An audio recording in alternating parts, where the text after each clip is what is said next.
10 years of brutal conflict, over 100,000 dead, and 4 million displaced, Yugoslavia's collapse was a catastrophe that horrified the world. But how did the multi-ethnic state held together by the dictator Tito unravel so violently? Pitting neighbor against neighbor? Dive into the history of the Balkans. From ancient conflicts and royal assassinations to the rise of deadly nationalism and the fateful kick that sparked a war. For 35 years, Marshal Josip Broz Tito, the Croatian-born dictator, appeared to hold the diverse ethnic groups of the Balkans together. His rule, forged in the fires of World War II as the leader of the partisans, offered peace and stability to a region long torn by conflict. Tito's ambition was to create a new country that would peacefully unite the Balkans. His socialist state, the Socialist Federal Republic of Yugoslavia, contained 6 constituent republics: Serbia, Croatia, Slovenia, Bosnia and Herzegovina, Montenegro,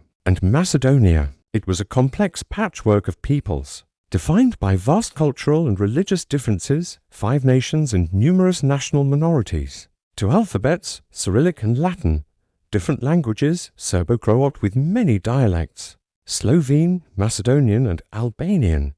For religions, Serbian Orthodox, Catholic, Muslim, and Jewish. Tito maintained this fragile balance through an iron fist of control. Any flare-up of nationalism in Serbia or Croatia was brutally repressed. This system, dependent on the one-party state and Tito's personality cult, fostered a strong, though ultimately superficial, Yugoslav identity. The Cold War pivot, after breaking with the Soviet Union and Stalin in 1948, Tito pursued a third way, a unique brand of market socialism independent of both Western capitalism and the Soviet planned economy. This was financially propped up by massive support from the West, especially the USA, which viewed Yugoslavia as a strategic tactical advantage. This period saw an economic miracle with high growth, rising incomes, and freedom of travel for its citizens, setting it apart from other Eastern Bloc nations. However, behind the glamour symbolized by Tito's luxurious lifestyle and his yacht, the gale of economic flaws simmered. The system of worker self-management often resulted in unsustainable pay rises, and a prosperity gap emerged. Wealthier republics like Slovenia and Croatia resented having to subsidize poorer regions, such as Kosovo and Macedonia. This forced redistribution, combined with rising foreign debts and inflation, formed an economic time bomb. Tito's rule was also marked by dark repression. Former royalists and nationalists were ruthlessly persecuted. The Goliotok Naked Island prison, Tito's darkest secret, served as a place of degradation and violence where thousands of enemies of the state, many of them Moscow-loyal communists, were tortured without trial. This oppression of dissent was essential to maintaining the facade of unity.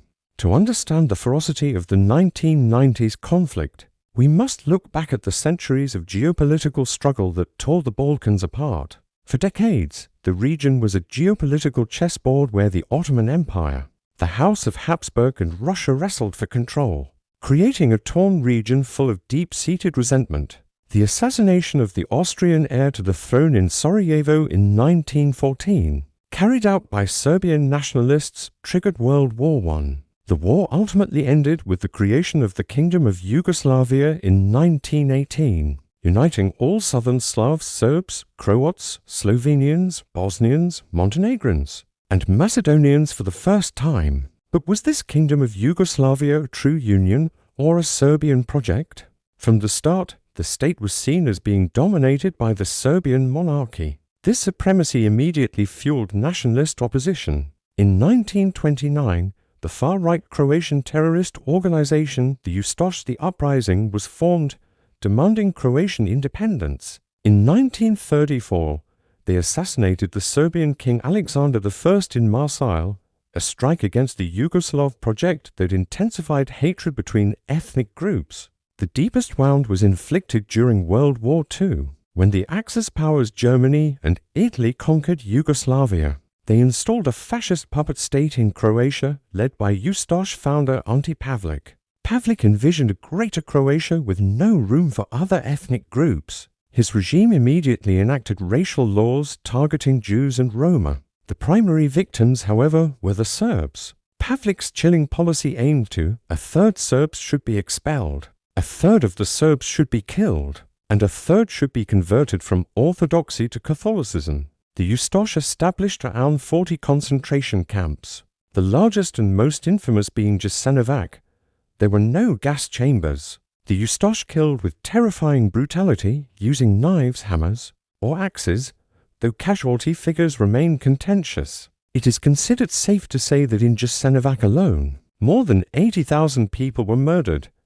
This was a genocide committed by neighbors against neighbors. Resistance movements, including Tito's communist partisans and the Serbian royalist Chetniks, fought not only the Axis occupiers but also each other, plunging the region into chaotic civil war. More than 1 million people, as many as in England, France, and Italy combined, lost their lives in Yugoslavia during the war, many dying at the hands of their fellow countrymen. Tito's death on May 4, 1980, marked the beginning of the end. He left no designated successor, and his collective executive committee, composed of representatives from all republics, immediately became mired in internal conflicts and was ineffective. The system that relied on one man's iron fist could not survive without him. The combination of the economic crisis fueled by soaring debt, high unemployment, and rationing, and the power vacuum allowed nationalism to reawaken in all republics. In 1986,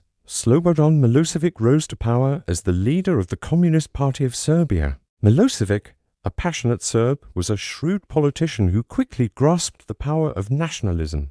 He began to cultivate the narrative that Serbs were under threat, particularly in the province of Kosovo and the Republic of Croatia. His landmark speech on the Kosovo field in 1989, commemorating 600 years since the historic battle against the Ottomans, was a rallying cry for the Serbian people, marking the point of no return. Meanwhile, in Croatia, the movement for sovereignty gained momentum. In May 1990 elections, the National Conservative Party HDZ won, bringing its founder Franjo Tuđman to power with a clear mandate to detach from Yugoslavia and restore what he saw as Croatian greatness. The building tension was perfectly encapsulated by a fateful football match on May 13, 1990. In Zagreb, host team Dinamo faced Red Star Belgrade, as Croatian and Serbian fans clashed violently in Maksimir Stadium. The situation spiraled out of control when the Yugoslav police, seen as a Serbian dominant force, pushed back the Croatian fans.